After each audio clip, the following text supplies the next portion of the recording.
છે કે અંધારું કરે એવા લાવવા છે? આ કર્યું અંધારું. હું જયારે વિસાવદરની ચૂંટણીના પ્રચારમાં ફરતો હતો ત્યારે અનેક ગામમાં આવું થતું. ભાજપનો એક માણસ અહીંયા ખૂણામાં કંઈક ગમે ત્યાં બેઠો હોય અને બીજો એક માણસ ત્યાં પેલું ટ્રાન્સફોર્મર હોય ટીસી ત્યાં ઉભો હોય. એટલે એ શું કરે? સાંભળજો, ધ્યાનથી સાંભળો કરી કે એક લંગરીઓ અહીંયા બેઠો હોય ગમે ત્યાં ખૂણામાં, પછી એનો ફોન ચાલુ હોય ને એક બીજો પેલો ટીસી હોય ટ્રાન્સફોર્મર પડ્યું હોય પેલું વીજળીનું ત્યાં ઉભો હોય.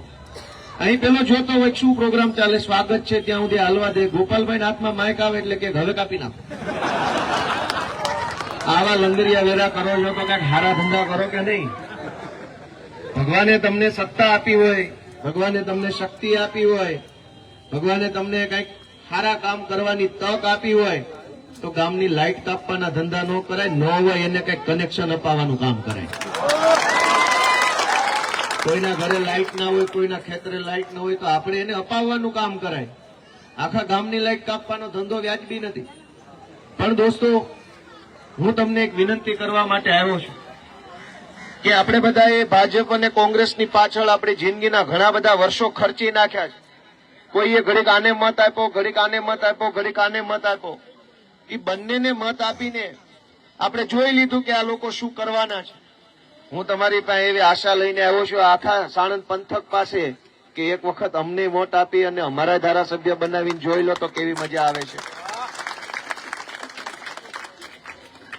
40-35 વર્ષની ભાજપની સરકાર પછી પણ ગામડામાં સારો રોડ ન હોય, ગામમાં ગટર ન હોય, ગરીબ માણસ પાસે ઘરનું ઘર ન હોય, કોઈના ઘરમાં લાઇટ ન હોય, એ બહુ મોટા દુર્ભાગ્યનો વિષય છે દોસ્તો.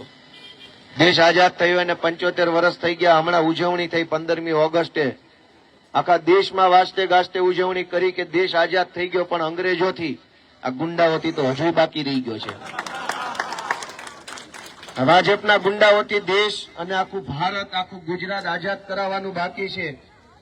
અને એ આઝાદીની લડાઈ આપણે લડવાની છે કે આ લોકો આમ જનતાને ધમકાવે, ડરાવે, કામ ન કરે. આ તમારા રોડનો જ દાખલો લઈ લો ને. વર્ષો સુધી રોડ ન બને. નિકોલમાં વડાપ્રધાન આવે છે તો દિવસ રાત 24 કલાક રોડ બને છે. ચાલુ વરસાદમાં રોડ બને છે. મશીન આવી જાય, ગ્રાન્ટ આવી જાય, સ્ટાફ આવી જાય, બધું જ મળી રહે. વડાપ્રધાન કે મુખ્યમંત્રી આવે તો અહીંયા અમેરિકા જેવી સિસ્ટમ થઈ જાય અને બાકી આપણા માટે કોઈ વ્યવસ્થા આ લોકો કરતા નથી.